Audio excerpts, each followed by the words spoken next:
What's going on, guys? Welcome back to the channel. As you can tell by the title, we're going to be taking my transmission apart. I do have a K20A2 transmission on my RSX, so we're going to be taking it apart. I have some issues of it. The issue that I'm having is whenever I put it in reverse, it makes a really whining noise.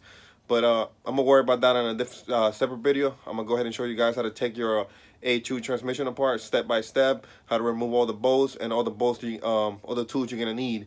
So let's go ahead and start. So the tools you're going to need to take the casing apart is going to be, you're going to need an extension. You're going to need a 14 millimeter Allen key socket. You don't have to have that socket. You can have one like this as well if you want. 14, 12, and a 10, and a flathead screwdriver. If you get a bigger one, even better, but not too big. And you're going to need a pliers as well, and a ratchet. Very important to have all these tools. Without these tools, guys, you cannot do this.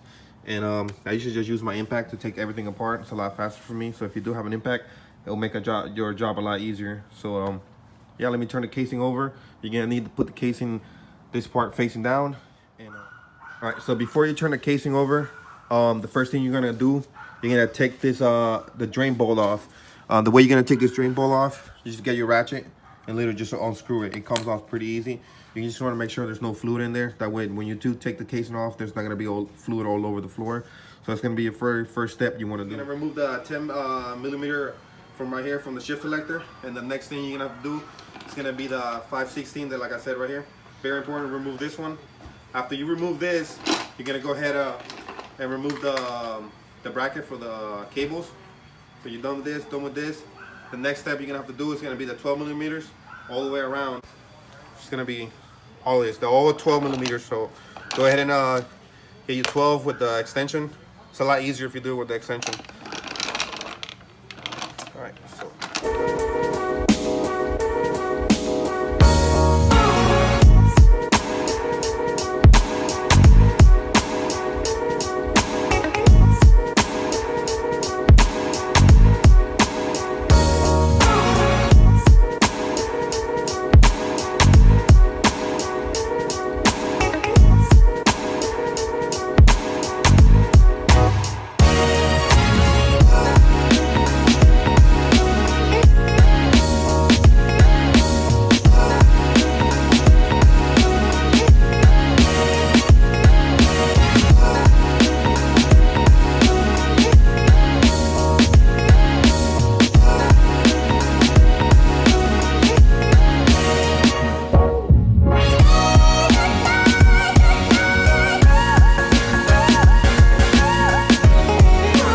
Next step you're gonna have to do, you're gonna have to remove this. There are 12 millimeters.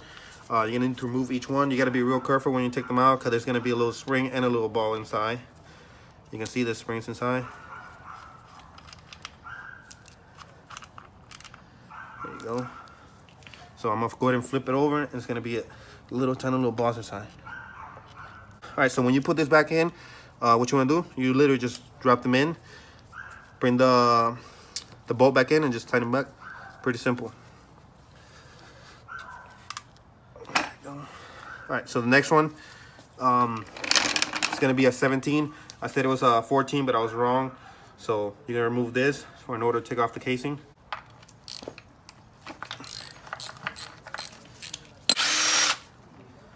Ooh, she's dirty. All right, guys, and then next, it's gonna be the 14 Allen.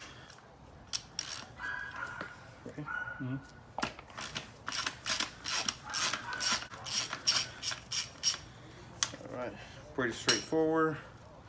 And go ahead and this one where you're gonna use the needle nose.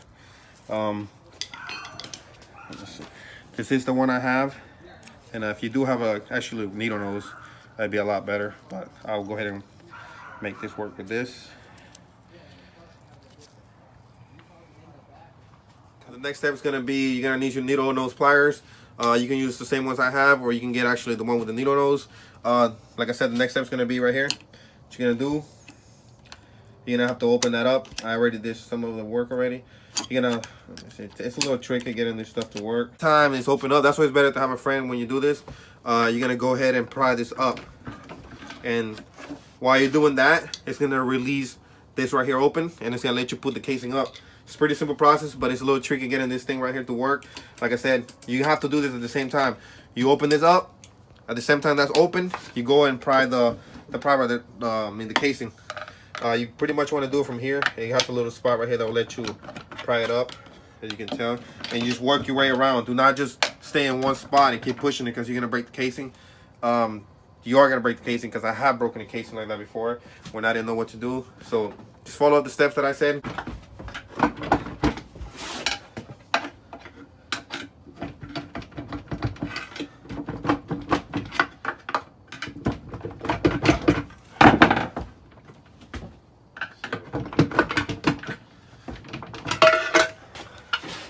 There you go.